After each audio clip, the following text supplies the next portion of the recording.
Before we get started with class, I did want to show you my most recent mystery box. I'm always talking to you guys about the mystery boxes and I post the links, but I never quite show you what you could possibly get in a mystery box.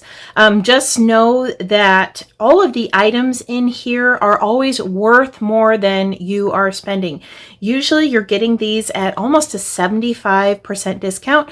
And if you have access, premium access, which I have, you get free shipping and you get 20% off that in additional savings. So you're getting this stuff for a steal. So this was the most recent mystery box. I haven't opened it yet. I know what's inside it, but I haven't opened it.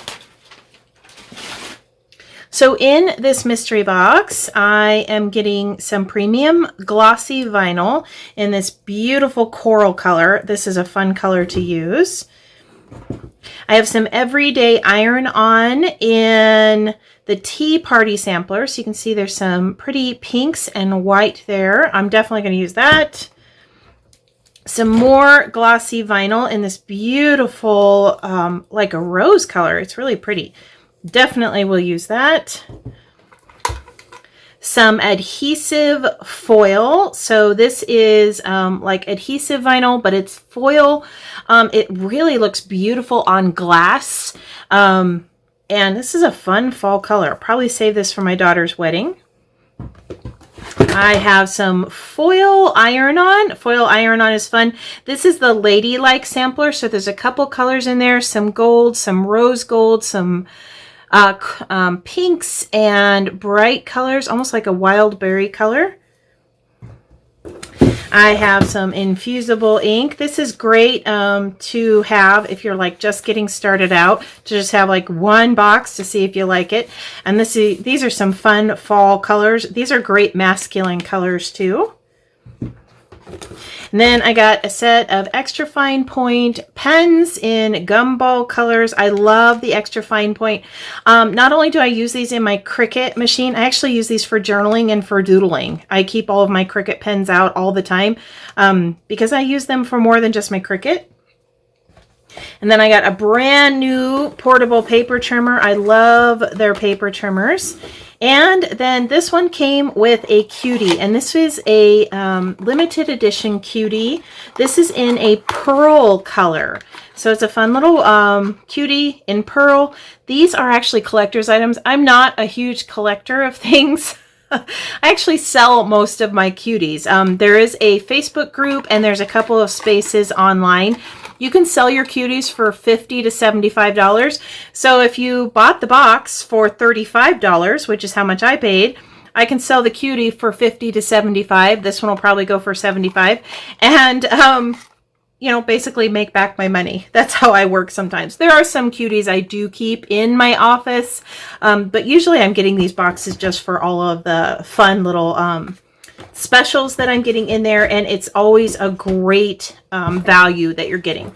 So I just wanted to show you the recent mystery box and kind of give you an idea of what all you're getting when you get a mystery box, so that you understand what I'm saying when I say, hey, you guys need to take advantage of the mystery box.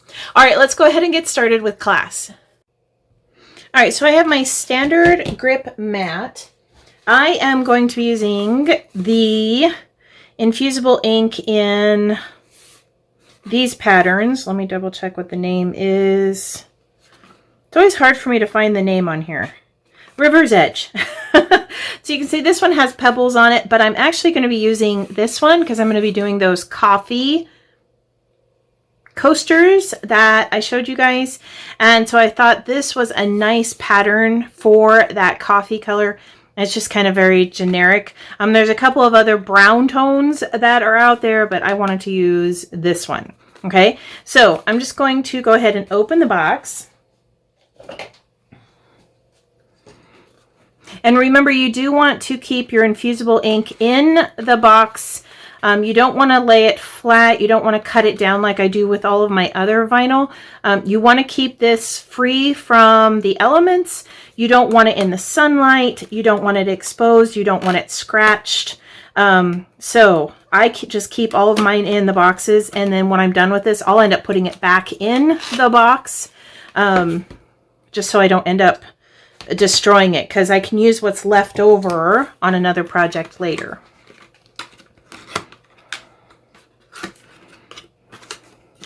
All right, so it comes in this bag that prevents the light from getting in there. I keep the bag.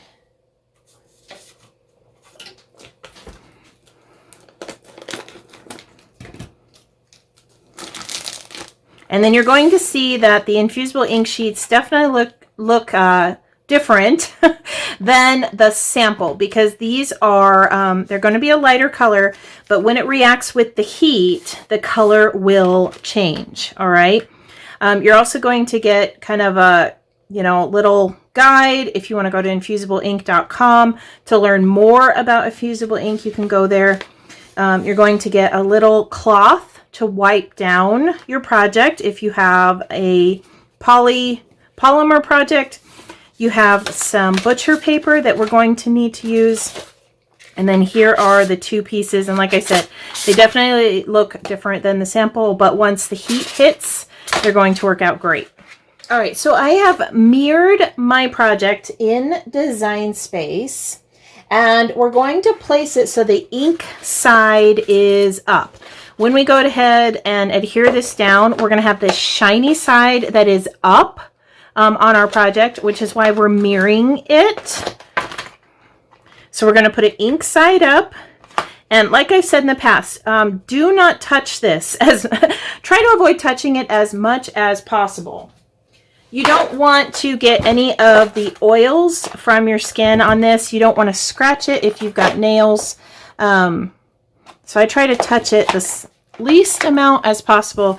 And then I usually grab my brayer here and just lay it down on my mat. And because it's curled, it can be kind of a pain to try to get down. But you're going to hear that wonderful little cracking sound as it's adhering down onto that backing sheet.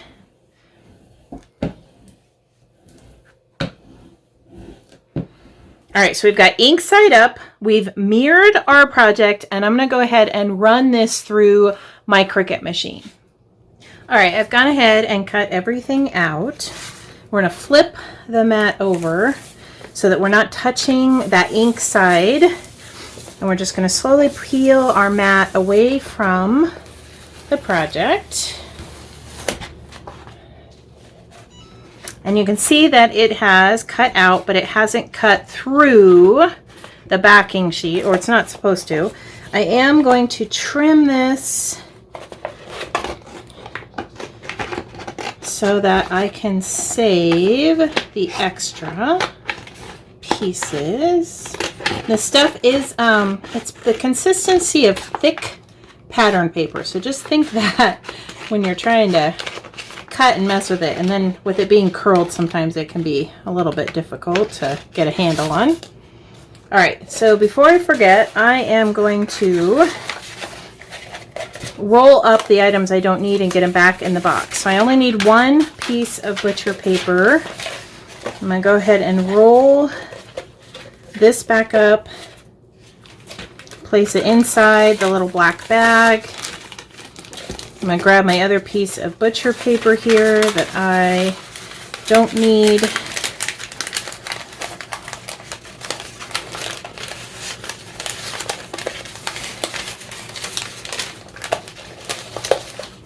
I'll stick that back inside. Now, if you're worried about, if you do not have a silicone mat, I'm going to be putting this down to protect my my Easy Press mat. If you don't have that, keep out that second butcher paper, because you'll want to put it down to protect your mat from getting any infusible ink on it, okay? So I have gotten a couple of different items out that I'm going to need. My Easy Press is heating. It's going to need to heat up to 400 degrees, and it will be for 240 seconds. I have my Easy Press mat out.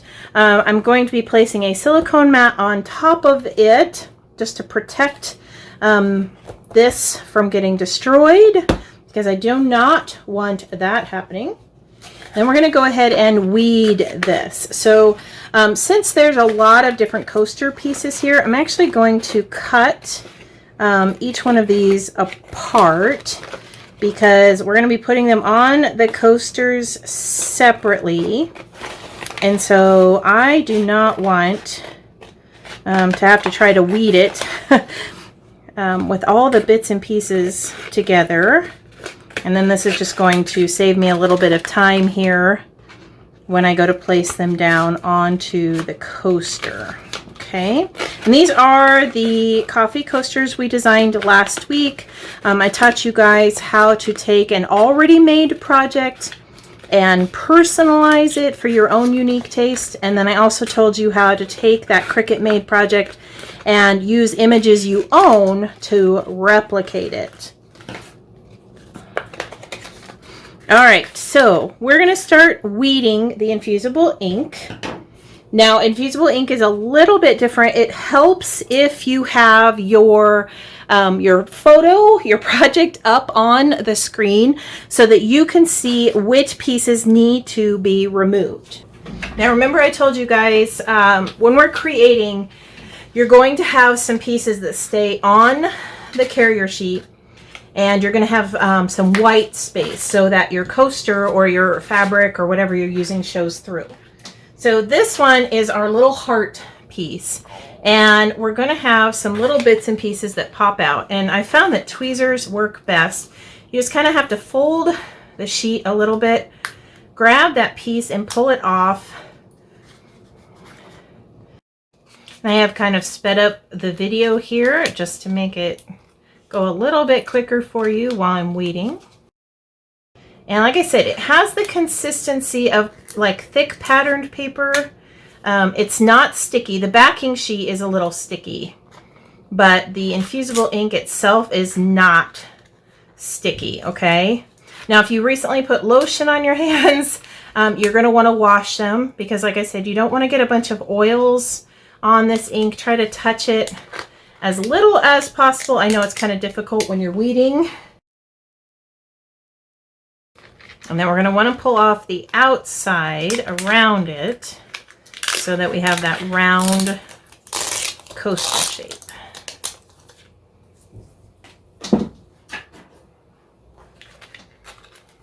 And if you have any little bits and pieces in here, you want to try to clean them up. As long as they don't have ink on them, they usually are fine. But I try to clean up as much as possible. All right, I'm going to keep weeding here, and then I'm going to come back and show you how to add the Infusible ink to your project.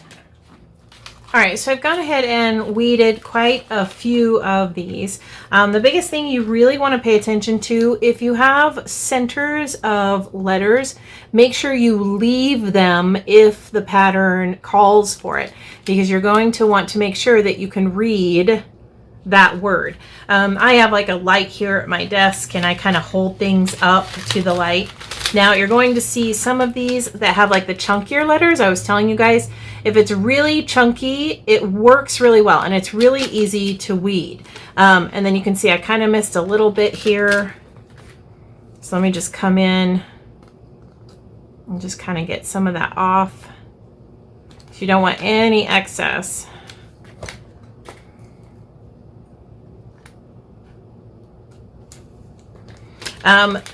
More detailed items, I don't know how well you can see this one, do get a little bit difficult to weed. Okay, so you can see the paper kind of tore on my A. It's going to work. These lines were really hard to weed, and they started to come up off the backing sheet, so I had to kind of straighten them out. So just remember, the chunkier the letters and the chunkier the design, the better. But if it gets really detailed, it can be kind of difficult to try to get all those little parts and pieces out. I'm going to go ahead and finish up this last one here.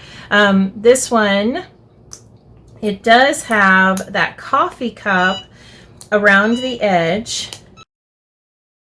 My Easy Press is making weird noises. We have the little coffee cup that's going to come out, and then our word coffee, if you remember right, that word coffee is going to stay in the middle, and then we'll take out the centers of the letter coffee. So this one's kind of opposite from the others.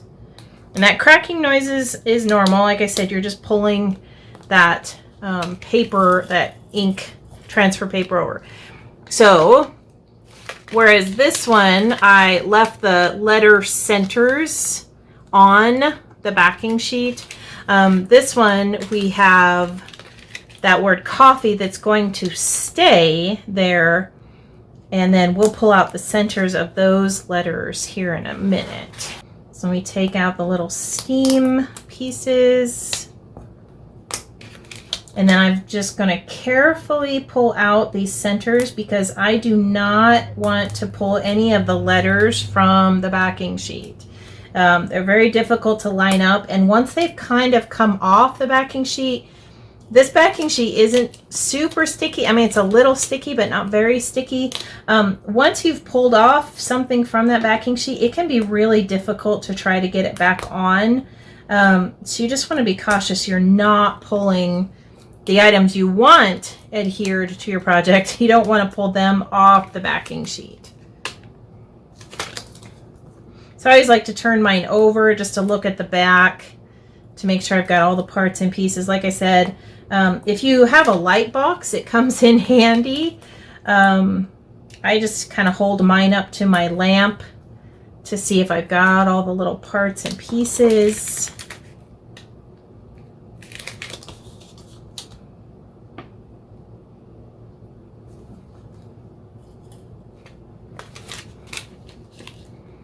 All right, looks like I've got all the little rays and the coffee cup, and the word coffee is going to stay there. All right, so now we are going to put these all onto our coasters, and I'm going to be using just the ceramic coasters. They also have some plastic coasters available. Just know that the plastic ones, I think I showed you them a few weeks back. I'm not a fan of them. They're a little bit thin. They do have, the nice thing is they do have a cork backing on them, whereas these do have kind of that ceramic back. So I plan on putting some little felt things on the bottom of these just so it doesn't ruin some of my furniture. Now these are the Cricut product. So you can, if you look online, it will say sublimation blanks. There are other coasters that are out there. I've only used the Cricut made ones, so I wouldn't know if they work or not, okay? Or if the non-Cricut ones work or not. All right, so we're going to use our little cloth here to make sure we've got all of the little fibers off. And then I'm going to be using some heat-resistant tape to just make sure I have these taped down. Remember, guys, I showed you that coaster that I made a while back that didn't quite turn out very well because I forgot to tape down the infusible ink piece, and it shifted. Even though the Easy Press literally just sits there and doesn't move, it shifted just enough that it kind of messed up my project. I put my heat-resistant tape in a little tape dispenser just to make it easier for me. But you can just keep it on the roll. Like I said, it comes like this. All right, so we're going to go ahead and place that down on my coaster. Make sure everything is even. Sometimes it does. Sometimes it's a little bit bigger, which is okay. This is always the hardest part, is getting everything nice and lined up.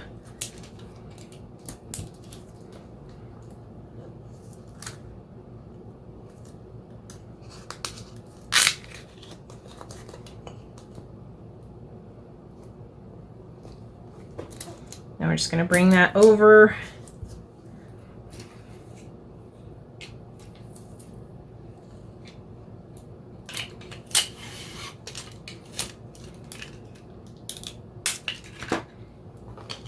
We really want it stuck down well. You don't want it to be able to shift at all, okay?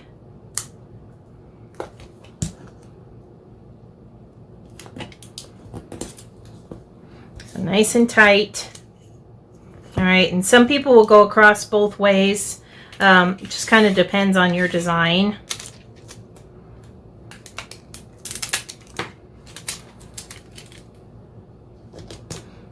This one, because it's a little bit more detailed, I am going to go across both ways just because I really want it stuck down. All right, so I'm going to go ahead and repeat this process with the rest of my coasters. All right, let's go ahead and put on this last one.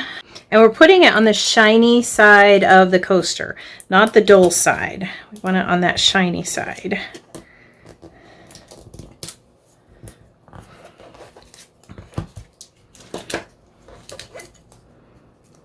Just adding a little bit of extra tape here to make sure that it's nice and secured.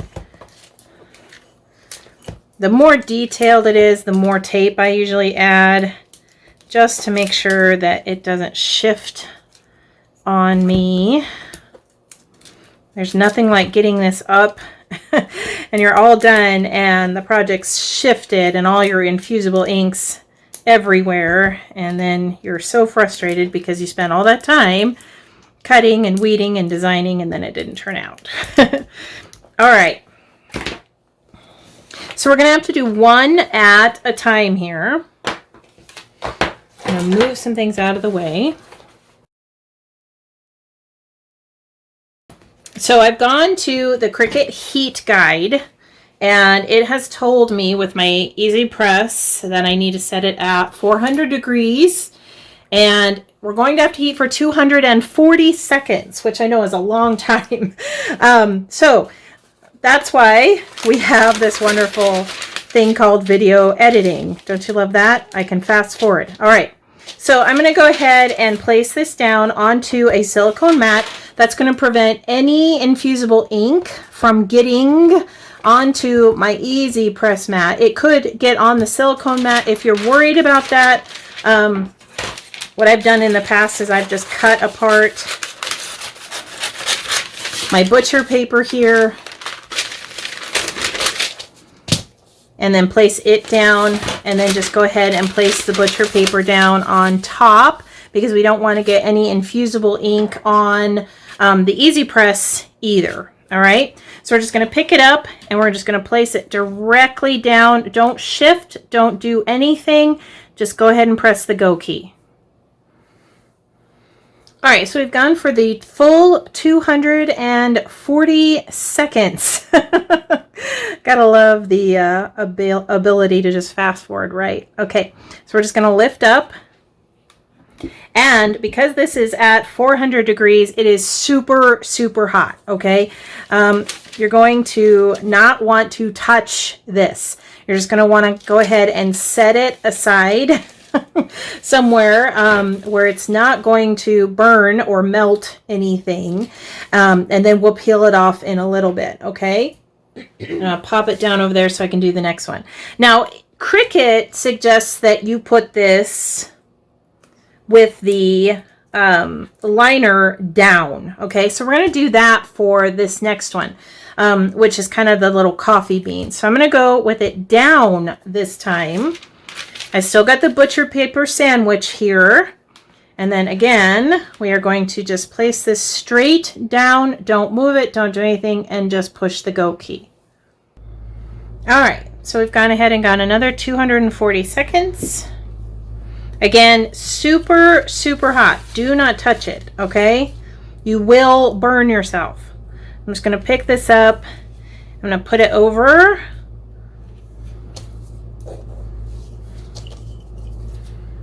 On my little silicone mat. All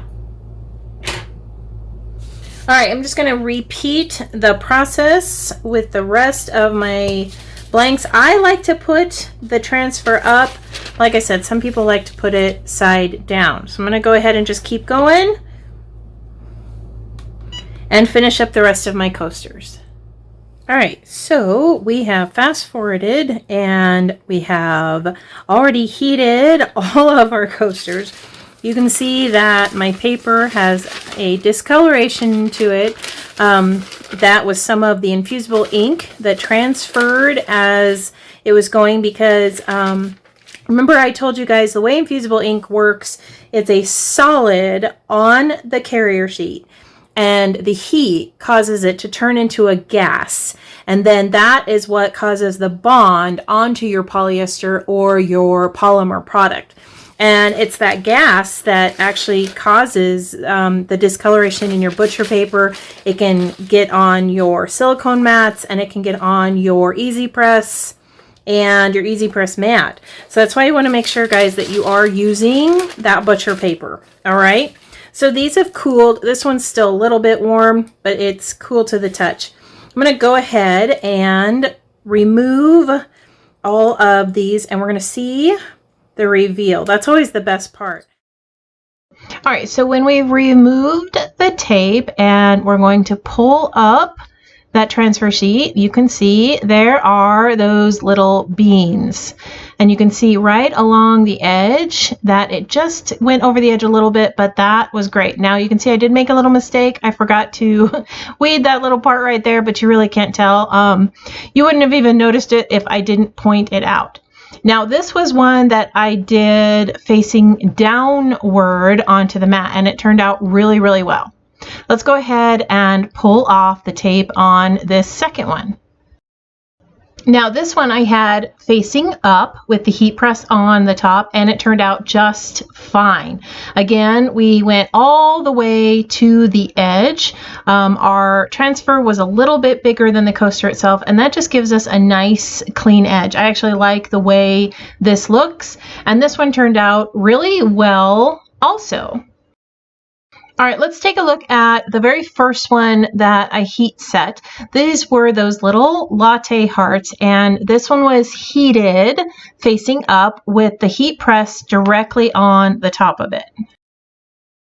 So again, we have a nice clean transfer. This one turned out really pretty. Let me try to get the tape off of this. And you can see that it just has a nice transfer to it. Again, it went around the edge. There's a little bit of a blurring on it, but you can see all of the ink has gone away. It's all been transferred right onto the coaster, and it turned out really well. Now this one was really detailed, so I might not have taped it down very well, which is why we might have a little bit of a blurred edge. All right, let's go ahead and grab the next one and take a look at it. This one is Coffee and Jesus, and this one was facing downward, but I was in a bit of a hurry, and I'm not sure that I had my heat press completely centered on the coaster. So, yep, I was correct. I didn't have the heat press centered, and you can see not all of the ink transferred over onto the coaster. We have some missing ink at the top. It's okay. It's not horrible. It can be used, but it doesn't give us the look that we wanted. So really make sure that you have the heat press completely down on the top. It doesn't matter if it's up or down. Just make sure that it's nice and centered so that you have a good surface coverage and you get all of that ink covered on to the coaster. All right, let's go ahead and take a look at the one that says Coffee. This one was also facing downward, and it did turn out really well. I like all of the details, and you can see all of the ink transferred right over to the coaster. All right, let's go ahead and take a look at the last one. This one was facing upward, and I just wanted to do this because I wanted to show you guys the difference between facing down versus facing up. The Cricut website says to face down. Other YouTube users say to face up. So it really doesn't matter, does it? The biggest thing that does matter is that your Easy Press is nice and centered, and I must not have gotten it centered very well on these two. They didn't turn out as well as I had hoped. I must not have had that heat press down correctly, but the others turned out perfectly. They were facing, some were facing down, some were facing up, and they all worked out really, really well. Like I said, this one didn't turn out well because I don't think I had my heat press centered. You can see that the ink didn't transfer all the way, but I don't think it had to do anything with being faced up or face down because the others turned out just fine. And that is all of our coffee coasters that we created using Infusible ink. They all turned out great. I was able to teach you a few little tips and tricks of how to use Infusible ink and how to use that heat transfer tape to be able to make sure everything was stuck down really well. Now, we're not going to be able to reuse any of those pieces. We have to actually throw them away, but you can definitely make this project over and over again if you want using Infusible ink. Thank you guys for being willing to watch this recording. I am out of state watching my son being sworn in, and I'm excited for our next Infusible ink project. Don't forget that all Cricut Classroom videos, notes, and tutorials are to be kept within the Cricut Classroom. Please do not share them. I hope you have a wonderful week, and I can't wait to see what you create.